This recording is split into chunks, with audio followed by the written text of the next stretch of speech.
Et j'ai eu une opportunité tout d'abord de m'associer avec un ami à Koh Samui, ouvrir une compagnie de speedboat. Enfin, lui, il était déjà, mais il avait besoin de quelqu'un parce qu'il avait beaucoup de travail. Donc, je suis resté 2 ans à Koh Samui. On a fait la compagnie de bateau. Et après, il est arrivé le Covid. Et ben, je devais rentrer en France à un moment donné. C'est là où j'ai vraiment eu un déclic de me dire comment je pourrais faire pour rester vraiment en Thaïlande et partir définitivement de la France, en fait, tu vois, tout simplement. J'ai une personne qui s'approche de moi et me dit t'es pas Renaud sur YouTube et tout. Je dis bah ouais. Donc on a discuté 5 minutes parce que moi j'avais pas le temps et lui non plus. Et puis on s'est dit tiens avec plaisir, la prochaine fois on se capte par là et on se prend un café. Donc c'est ce qu'on vient de faire. C'est un ancien plombier qui vit ici en Thaïlande depuis maintenant plus de 5 ans. Je vais l'interviewer, comme ça vous allez voir son parcours, il est intéressant. À tout de suite.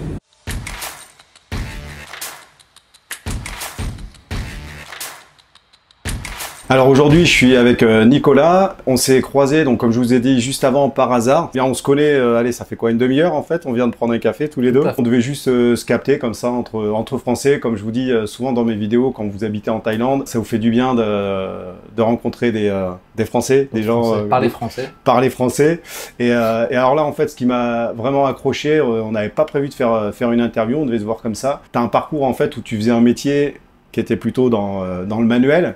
Et moi, je suis passé aussi par là. Et puis, tu as complètement changé d'orientation. J'ai trouvé ça vachement intéressant parce que ça peut vous donner une idée, vous, si vous faites un métier en France, qui est même dans l'artisanat, parce que tu étais dans l'artisanat, vous pouvez complètement changer de vie et c'est ça qui est super intéressant. Pour vous dire, pour vous donner toute la transparence, quand il a commencé à me parler, il m'a dit ah non mais moi avant j'étais plombier en fait. C'est ça. Et là je lui dis écoute arrête, est-ce que tu veux qu'on fasse une interview? Je veux pas en savoir, comme ça je vais tout découvrir en même temps.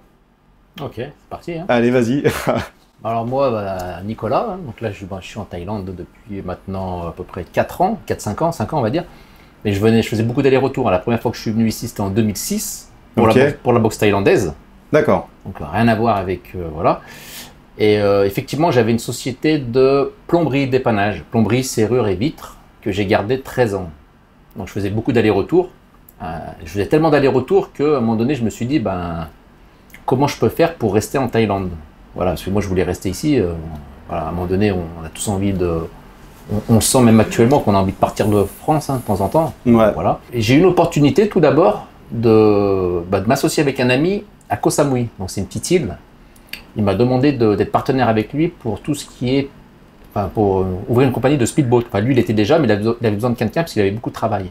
Donc je l'ai suivi, c'était juste avant le Covid. Et ça, c'était un Français. C'est un Français. Donc, toi, tu avais ta boîte en France de plomberie, ouais. Tu étais à ton compte. Voilà. Donc tu arrivais un peu à te prendre des vacances quand tu voulais. C'est ça. Tu avais des salariés, tu travaillais tout seul? Non, j'étais tout seul. D'accord, donc en fait, tu pouvais manager ton temps et venir ici quelques mois par an. Voilà, parce que moi, c'est que du dépannage, donc j'avais pas de chantier, donc c'est des gens qui m'appelaient, j'acceptais ou j'acceptais pas le travail. Cet ami m'a proposé donc de venir. Pour moi, c'est une opportunité en fait de rester en Thaïlande. En fait, il m'a dit est-ce que tu veux devenir partenaire avec moi? J'ai dit ok.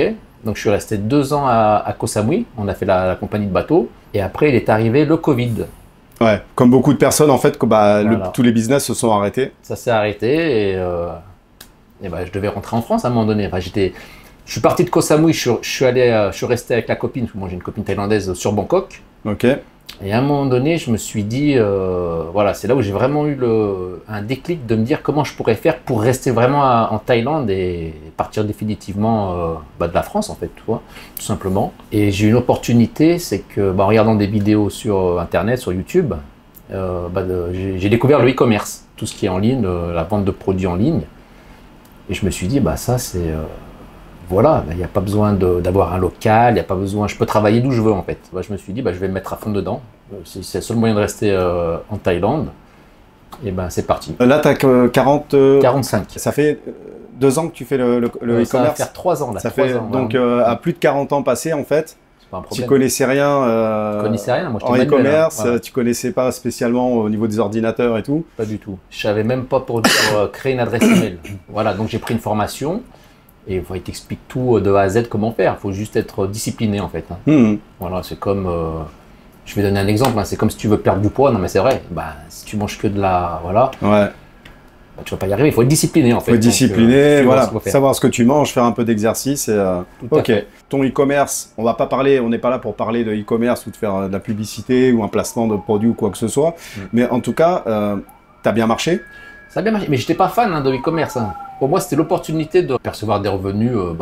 Si je veux rester en Thaïlande, je travaille en fait en Thaïlande, travailler n'importe où dans le monde. N'importe où dans le monde, ouais, donc c'est ça qui est intéressant. Alors qu'avant, excuse-moi, je te coupe, alors qu'avant, j'étais obligé de revenir en France, faire mes chantiers pour récupérer de l'argent et revenir en Thaïlande pour vivre ici, le dépenser ici.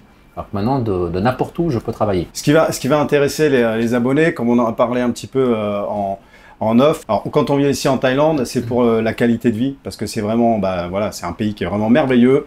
Il y a une super énergie. Donc on vient, bien parce qu'il y a des sourires, parce que il y a la plage, parce qu'il y a la montagne, parce que Bangkok, on habite tous les deux à Bangkok. Voilà, c'est une capitale vraiment très facile à vivre et très agréable.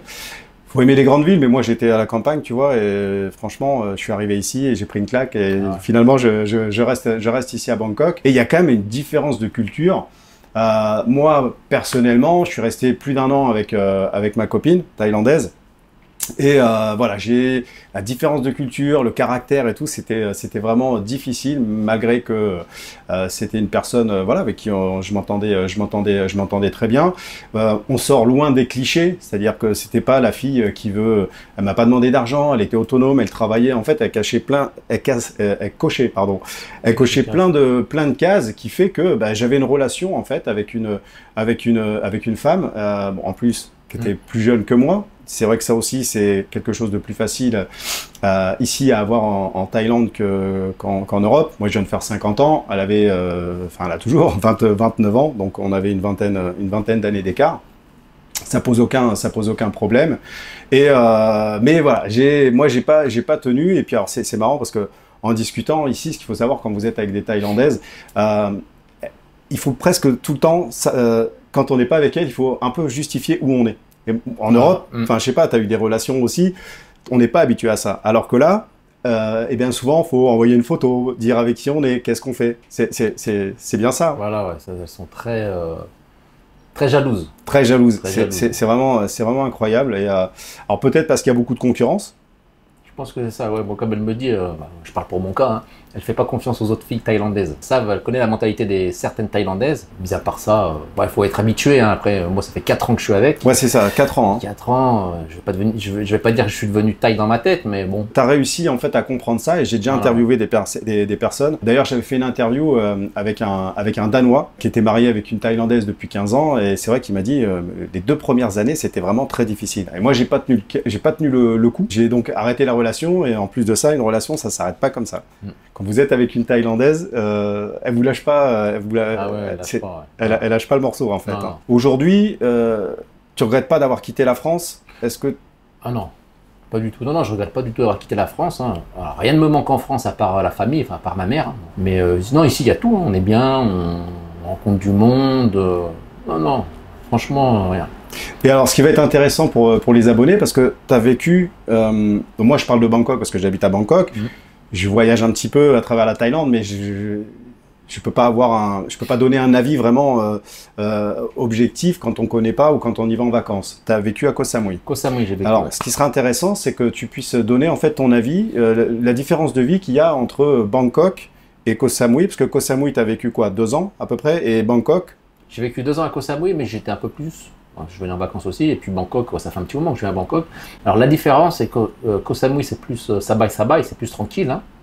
Bangkok, dès que tu sors de chez toi à Bangkok, il y a toujours de la circulation. Voilà. Pourquoi je suis parti aussi de Koh Samui? C'est parce que c'est bien pour les vacances Koh Samui. Hein. C'est une île, donc c'est petit quand même. Et si tu travailles pas, je suis pas à la retraite. Hein. Donc, je travaille pas. Pour moi, je parle dans mon cas, je m'ennuie. Tu fais toujours la même chose. Tu tournes. Hein. C'est une île. Il faut trouver une occupation. Enfin, à l'époque, en tout cas, quand je travaillais dans le speedboat et ça s'est arrêté, il fallait que je trouve une occupation juste derrière. Donc, je suis revenu à Bangkok. Je ne me voyais pas rester à Koh Samui à rien faire, en fait. Si tu n'avais pas arrêté ton business de bateau, c'est une île où tu te serais plus... J'aurais fait des allers-retours. J'aurais fait des allers-retours, en fait. Parce que, bon, le business des bateaux, c'est saisonnier. Voilà, il y a la haute saison. Donc la haute saison, je serais resté sur place et puis le reste du temps, je pense que je serais revenu, on aurait fait 6 mois, façon de parler, 6 mois. Mais rester toute l'année à Koh Samui, non. Un Français qui veut s'expatrier, qui veut peut-être monter un business, sur Koh Samui, tu penses qu'au bout d'un moment, que ça soit un bar, un restaurant, une agence immobilière ou dans le tourisme avec location de bateau et tout, tu penses que c'est un peu compliqué d'y passer une année complète? Ah non, s'il est vraiment occupé toute l'année, vraiment un restaurant, j'en ai un exemple, un restaurant, Ouais. bah, il peut y rester toute l'année dedans s'il est vraiment focus dedans. Hein. S'il est D'accord. focus, voilà, mais il faut travailler. Je veux dire, bon, après, il va faire quoi? S'il ouvre 6 mois, il ferme 6 mois. S'il ouvre 6 mois pour la haute saison, il ferme 6 mois pour le reste du temps. Oui. Il faut qu'il trouve une occupation. Alors, moi, je suis quelqu'un, je suis obligé de faire quelque chose. Hein. Je ne reste pas en place. Bangkok, ça me va parfaitement. Est-ce que tu as un exemple comme ça à donner sur comment tu communiques dans ta vie de tous les jours, si tu vas dans un magasin ou quelque chose comme ça, et comment ça se passe avec eux?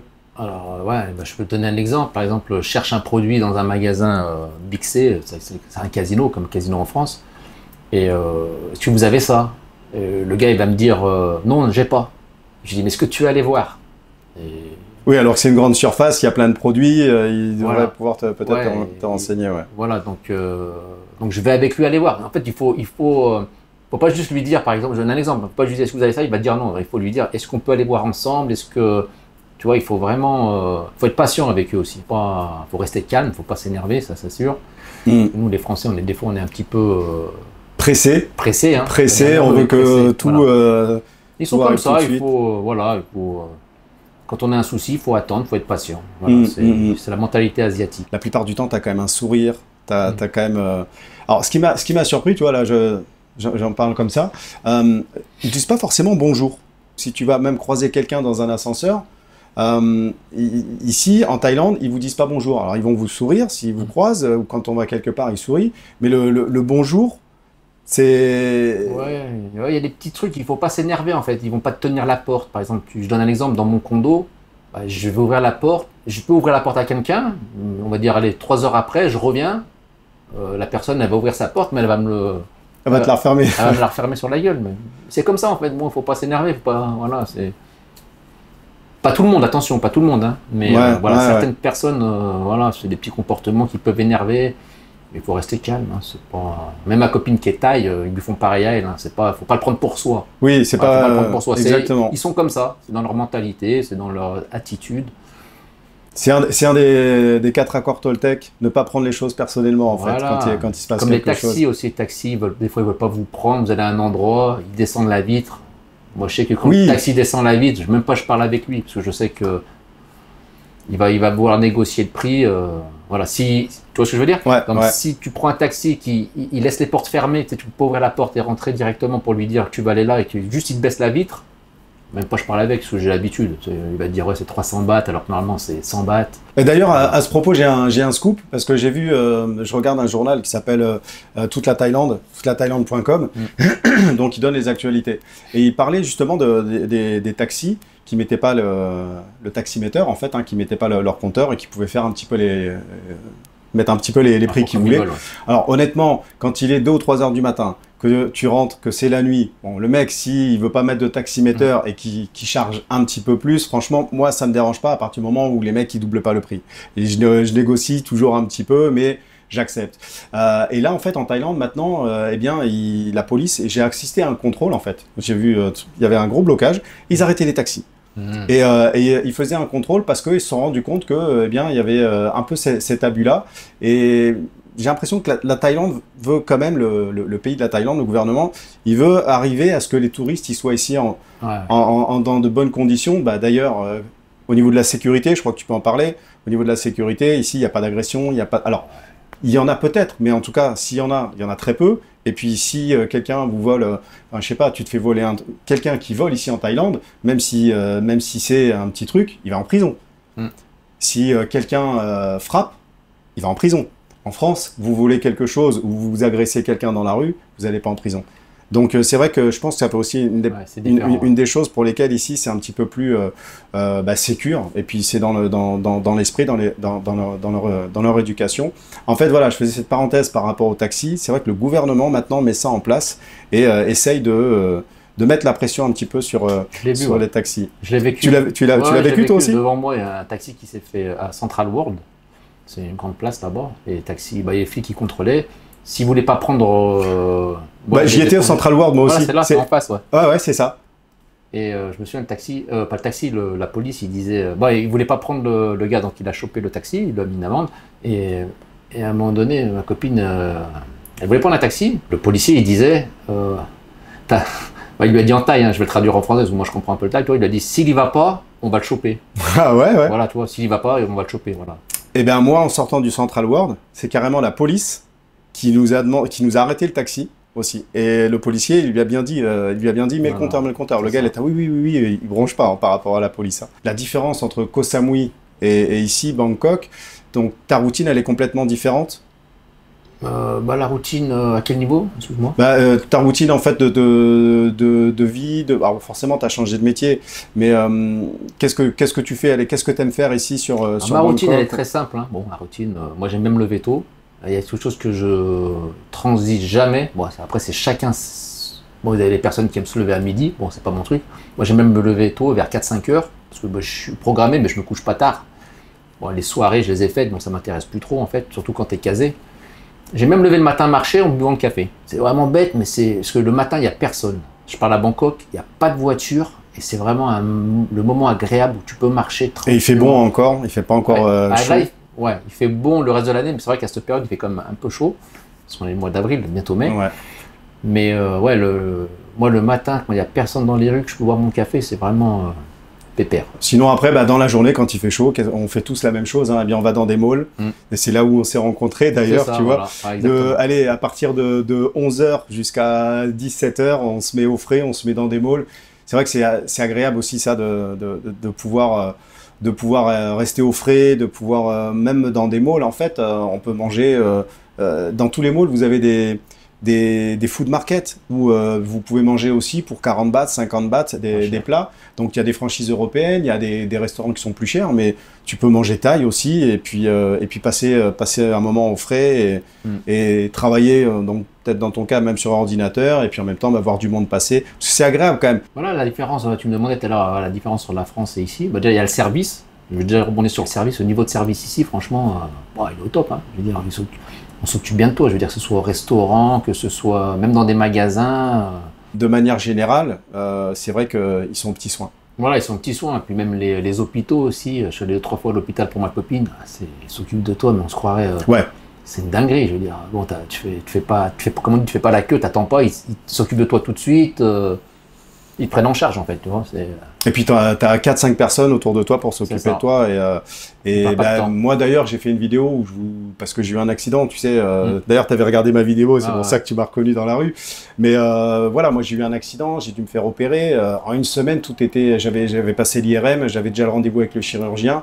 Et j'ai eu une opération, en gros même, tu vois, normalement on devait m'ouvrir et me mettre une vis. Et là ils m'ont dit non, on va pas ouvrir, on va pas mettre de vis. Ça s'est fait avec des mini caméras par arthroscopie et en fait j'ai même pas de cicatrice, j'ai rien et ils m'ont cousu l'os avec des fils. Ça a duré 3h30. Tu vois, une anecdote, même quand en fait t'es pas dans ton pays quand il t'arrive un truc comme ça, tu sais que tu pars en anesthésie, ils parlent pas, tu communiques en anglais et en fait j'étais sur le brancard, j'allais arriver donc juste dans la salle de bloc et bien en fait j'avais une femme, elle m'a demandé d'où je venais. Et donc je lui ai dit de France. Et elle m'a dit bonjour, bienvenue. Elle m'a dit 2-3 mots en français, mais c'est un détail. Mais en fait, tu te dis, elle pouvait continuer de parler en anglais et tout. Non, elle allait arriver et elle m'a dit 2-3 mots en français. Et puis pour me rassurer, me dire que tout allait bien. C'est vrai que c'est un plaisir. Hein. Ah ouais.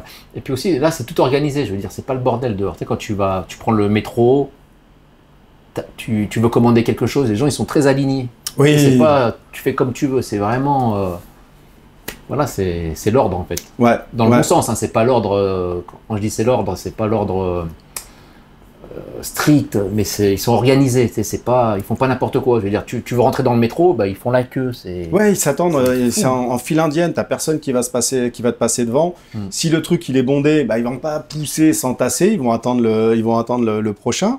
C'est vrai que c'est tout ça, c'est des détails, mais qui font beaucoup, qui font qu'il y a une bonne énergie, qui font que on se sent bien ici, on se sent sécure. Tu peux rentrer à 2-3 heures du matin, tu te feras pas agresser, tu te feras pas voler. Malheureusement, moi je suis pas du genre à regarder les infos, mais je les regarde un peu plus maintenant. Tu vois que je suis ici, quand tu vois en France des gosses qui se font tuer à l'école, quand tu vois des gens qui sont plantés au couteau, quand tu vois tout ça, tu te dis waouh. Et dans des villes comme Bordeaux, tu vois, même à Bordeaux, tu vois, maintenant il paraît que c'est la 3e ville où il y a le plus de criminalité en France.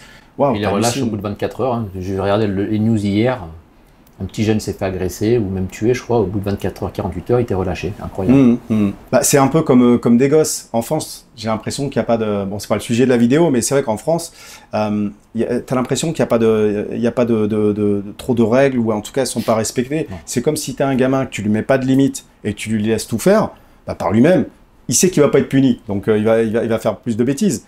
Bah, ici, c'est pareil. Les gars, ils savent que de toute manière, ils ont beau faire n'importe quoi, ils vont faire quoi? Peut-être 24 heures de garde à vue, ils vont être relâchés et le lendemain, ils vont recommencer. Les pickpockets, c'est pareil. Les métros, je discutais avec un gars qui travaille dans le RER, il me dit, mais c'est un truc de fou. Même les caméras, ici, il y a des caméras. Donc ils peuvent y avoir accès. En France, il m'a dit, en France, même avec une caméra, eh ben, il faut que tu demandes au juge ou au commissaire. Enfin, c'est un truc de fou. Alors qu'ici, de suite, la police, elle accède aux caméras. Ah oui, ils ont vu que tu as volé. C'est bon. Moi, j'ai une anecdote. Mon téléphone, je l'ai perdu 2 fois à Bangkok. 2 fois, je l'ai retrouvé. J'ai appelé le taxi la première fois, il me l'a redonné. Et deuxième fois, c'est une personne qui l'avait récupéré. Elle m'a dit, mais pourquoi tu m'appelles, pourquoi tu viens le récupérer 2-3 jours après? J'ai eu peur d'aller en prison. Tu sais, que quelqu'un vienne tu sais, voilà. D'accord. Et moi, dans le taxi, je revenais de l'immigration. Et j'étais avec ma copine. J'ai laissé mon téléphone dans le taxi. Et j'arrive ici, mon téléphone, il est où? Oh, il a fallu, en plus, que d'ici, je reprenne un motoside, que j'aille chez ma copine, parce que j'avais pas de téléphone, rien, et elle appelle le gars. Et donc, c'était un quart d'heure après. Hein. Le gars, en fait, il s'était arrêté, il avait vu, il s'était arrêté dans une station. Et il nous a attendus. Ouais, c'est ça. Le temps qu'on arrive. Donc il avait roulé, tu vois, en 10 minutes, il avait roulé, il y avait un peu de circulation. Il a dit, ok, je vous attends, pas de problème. Ma sacoche, j'étais dans un food market, je laisse ma sacoche sur un espèce de comptoir, tu vois, où j'avais commandé la bouffe. Elle n'avait pas bougé. Un quart d'heure après, oh, non, elle n'avait pas bougé. J'ai retrouvé ma sacoche. Et des exemples comme ça, c'est vrai qu'on en a plein. En France, en fait, tu es sans arrêt en train même sur ta table, tu vas faire attention à ce qu'on te vole pas le sac à main. Et en fait, tous les Thaïlandais, moi je sais que quand je discutais avec des Thaïlandaises, ou même ma copine, quand elle était venue en France, elle m'avait dit, si je viens en France, faut que je fasse très attention à mon sac à main. Tu vois, ils savent qu'en France, il y a ce genre de problème. C'est vrai que la Thaïlande, c'est un pays très sécure. Moi, j'étais parti avec un ami pareil en Argentine, Buenos Aires. On mangeait au restaurant, je laissais mon téléphone sur la table. Et il y a la police qui marche dans la rue. Il dit, pendant que je mangeais, le téléphone était juste là. Il a dit non, ton téléphone dans la poche, pas sur la table. Moi, comme j'ai déjà dit avant, je voulais peut-être aller vivre au Mexique. Et bah non, j'avais un mec qui s'était fait buter 1 heure avant, juste au coin de la rue. Hein. Donc, et c'était à Tulum. Hein. J'étais même pas dans Mexico. Et Mexico, j'ai des potes, pareil, je discutais avec comme ça. Il discutait au feu rouge. Il s'est fait braquer sa montre. Ah ouais. Ils ont ouvert la portière, ils ont mis un flingue, ils lui ont pris sa montre. Waouh, t'as pas envie de vivre ça, quoi. Donc il y a pire que la France. Il y a des pays où c'est quand même beaucoup plus dangereux. Mais voilà, pour revenir à la Thaïlande, voilà, moi, venez, comme je vous encourage même dans mes vidéos, et c'est pour ça même que j'ai créé cette chaîne, c'est pour donner une autre image aussi de la Thaïlande, où on pense déjà qu'il n'y a que des gogo bars et qu'il n'y a que des nanas comme ça et qui vont essayer d'être avec vous pour vous arnaquer ou quoi que ce soit. Eh bien, au niveau des hôpitaux, comme tu disais, toi tu y as été 2-3 fois, tu es pris en charge, c'est très bien. Il faut être bien assuré, sinon vous payez. Voilà, de manière générale, franchement, la Thaïlande, j'ai envie de dire, autant il y a 20 ans, ça, c'est des expatriés qui m'ont dit ça. Il y a 20 ans, ils avaient 20 ans de retard sur l'Europe, sur la France. Maintenant, ils ont 20 ans d'avance à beaucoup de niveaux. Et tu vois, il y a Pattaya, donc on peut y aller en bus, on peut y aller en voiture, c'est assez simple, par exemple. Et là, en fait, il y a une centaine de kilomètres. Ils sont en train de créer une ligne de MRT qui va arriver jusqu'à Pattaya. C'est-à-dire qu'à Pattaya, après, ça sera peut-être en 1 heure. Et vous prendrez le MRT, le métro, et tu iras jusqu'à Pattaya. Donc ça va vraiment se développer. À Phuket, ils sont en train de faire un 2e aéroport. Pour moi, c'est un pays qui va se développer. Et c'est un pays, parce que souvent, tu vois, en France, tu te dis, mais comment on va s'en sortir? Quel progrès on peut faire? Le pays s'endette de plus en plus, c'est de plus en plus compliqué. Et tu arrives en Thaïlande, et ouais, c'est grand, et en plus, ça se développe. Ah ouais, non, Et au niveau des infrastructures, c'est vraiment intéressant. C'est pour ça, moi, que maintenant, je choisis d'être là. Donc, pour l'instant, j'ai un visa retraite et puis je profite de ça. Mais je pense qu'il y a des business à faire et que je sais que je suis un peu comme toi, si tu veux. D'ailleurs, c'est pour ça que j'ai fait cette chaîne YouTube. Parce que je me suis dit, bon, ça va. Au début, tu peux ne rien faire, tu vois, 1 mois, 2 mois. Puis au bout d'un moment, tu tournes en rond. Tu te dis, il faut quand même que je crée quelque chose. Voilà. Et moi, ça me fait plaisir de faire ces vidéos, de répondre à vos messages. J'ai d'ailleurs pas mal d'abonnés en fait qui m'envoient des messages après sur Insta, qui viennent, qui ont besoin de renseignements, de choses comme ça, et je prends ce temps-là pour le faire avec eux, et ça me fait plaisir. Et voilà, donc ça c'est vraiment pour vous dire que la Thaïlande, même si c'est pour venir en vacances déjà, parce que tout le monde ne peut pas quitter son travail, ne peut pas quitter ses enfants, enfin voilà, ça dépend aussi du cas de chacun, mais déjà venir passer des vacances, je crois que faut pas hésiter. C'est une des meilleures destinations. Et après, si les gens ils veulent avoir un projet, comme toi ou moi, alors souvent après c'est en fonction des parcours aussi. Tu vois, des fois ça peut être problème d'entreprise ou quoi que ce soit, ça peut être un problème rupture sentimentale. Au bout d'un moment, si on n'a pas trop d'attache avec la France et qu'on veut venir ici, c'est... Ah ouais, faut se lancer, hein. Comme je dis, il faut se lancer. Hein. Y a pas de... Pour revenir aussi à la sécurité, tu disais, ici, tu regardes les nanas, des fois, elles se baladent le soir, elles ont le sac, non mais c'est vrai, en mini-jupe, le sac Chanel, elles n'ont pas peur de se faire agresser, elles vont pas se faire agresser ici. Hein. Non. Si elles se font agresser, c'est peut-être 0,0001%, et encore, moi, j'ai jamais vu. Les caméras de partout. Un copain ici qui est pareil, qui a tenu un bar pendant plus d'un an, il a jamais eu une embrouille. Jamais. On revit quoi. C'est vrai que tu te poses pas la question. Là c'est la nuit, je vais pas sortir pour rentrer, etc. Déjà en tant qu'homme, mais aussi en tant que femme. Tu vois, même une femme, elle est vraiment à l'aise comme ça. Donc mesdames, venez aussi en Thaïlande, ça sont en vacances. Même et puis la vie elle est moins chère. Vous voulez vous faire les ongles, vous voulez vous faire aller chez le coiffeur régulièrement, allez vous faire des massages, ça va coûter 4 fois moins cher qu'en France. Ouais, et puis ici, voilà, ils s'occupent pas de la vie des gens. Ici, les Thaïlandais, ils s'occupent pas des autres en fait. Ouais. Vous faites votre vie et ils vous regardent pas bizarre parce que vous avez un œil ici, vous manque une jambe, ils s'en foutent. Non, mais c'est vrai que c'est bien aussi ça, tu vois. Alors qu'en France, tu t'habilles comme tu veux, tu fais ce que tu veux. À partir du moment où tu respectes, et puis même si tu respectes pas quelque chose, ils vont pas venir s'occuper. En France, les gens, des fois, tu as l'impression qu'il faut qu'ils s'occupent de tout. T'as pas le droit de faire ci, et lui, il a fait ci, et il doit pas faire ça, il faut faire comme ci. Et ici, en fait, quand tu disais, ouais, c'est l'ordre, c'est vrai, mais en même temps, tu vois, tu prends un exemple, les motocycles ou les scooters, des fois, ils vont passer un petit peu sur le trottoir, ou alors pour éviter de faire un grand détour ou un truc comme ça, mais ils vont pas rouler comme des tarés, ils vont faire attention, ça va un peu, des fois, se mettre à contresens et tout, mais c'est un bordel un peu organisé. Ouais. Il n'y a pas de coup de klaxon trop pour dire hey, lui qu'est-ce qu'il fait. En France, si tu mets pas ton clignotant ou t'oublies, tu as toujours quelqu'un qui va te klaxonner. Même après, à la limite que tu klaxonnes pour avertir d'un danger, oui. Mais en France, combien de temps, des fois, si tu fais un truc, t'as pas fait attention et tout, t'as toujours un coup de klaxon, t'as toujours quelqu'un qui va lever la vitre. Ouais, tu peux pas faire ci, tu peux pas faire attention, tu peux machin. Ici, s'énerve pas au volant. C'est très rare. Vraiment, c'est vrai, c'est très rare. Voilà, comme je dis, c'est 0,01. Est-ce que tu as quelque chose à rajouter avant qu'on termine, qu'on dise au revoir pour tous ceux qui veulent venir en Thaïlande s'expatrier, déjà venez en vacances, hein, venez regarder, restez au moins 1 mois, 2 mois, 3 mois, même s'il faut. Bon après il faut pas penser aussi qu'on peut vivre. J'avais vu une vidéo hier justement. On peut vivre avec 500 € en Thaïlande. Je veux dire 500 € à un moment donné. Alors le gars il disait 3500 bahts le condo, Ouais, t'as un condo perdu, sans clim, sans rien. Tu vas manger tous les jours au 7-Eleven. Ouais, tu vas boire de l'eau, je sais pas ce qu'il disait. C'est quoi, c'est le RMI, le RSA, là, 3500 €. Ouais, c'est ça. À un moment donné, si tu viens en France, si tu viens en Thaïlande, il faut au moins un minimum de budget, je veux dire. Ici, sur Bangkok, alors tu vois, moi j'ai un pote qui vit à Bangkok. Avec 1200, 1300 €. Il est pas sur Sukhumvit, ouais, il est un petit peu plus loin. Et il arrive à vivre moitié européenne, moitié Thaïlande, ça va. Mais en fait, si tu veux en même temps prendre un billet d'avion pour aller 1 fois par mois dans une île, si tu as envie de taper de temps en temps des restos européens qui seront toujours de toute manière moins chers, 1500, 2000 €, t'es bien. Allez, avec 1200, 1300, tu vis très bien, alors qu'en France, il t'en faudra beaucoup plus. Mais après, oui, comme tu dis, il faut pas penser que tu peux arriver ici en Thaïlande et vivre avec 700 euros. Ah, 1200 euros, c'est bien. Ça fait en baht, moi j'essaie de calculer en baht, ça fait, on va dire 45, non? Un truc comme ça. Ouais. 45 000 bahts, non, c'est beau, c'est bien. 45 000 bahts, tu peux vivre, voilà, tu peux vivre même Sans faire de folie, voilà. sans faire de folie, tu vis.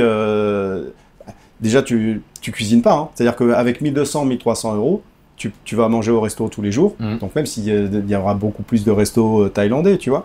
Mais avec 1200, 1300, 1200, 1300, tu peux arriver à vivre correctement ici sur Bangkok. Et après, voilà, si tu veux faire des extras, ce qui coûte cher en fait ici à Bangkok, c'est dès que tu veux commencer à sortir, que tu bois de l'alcool, que tu vas faire la fête.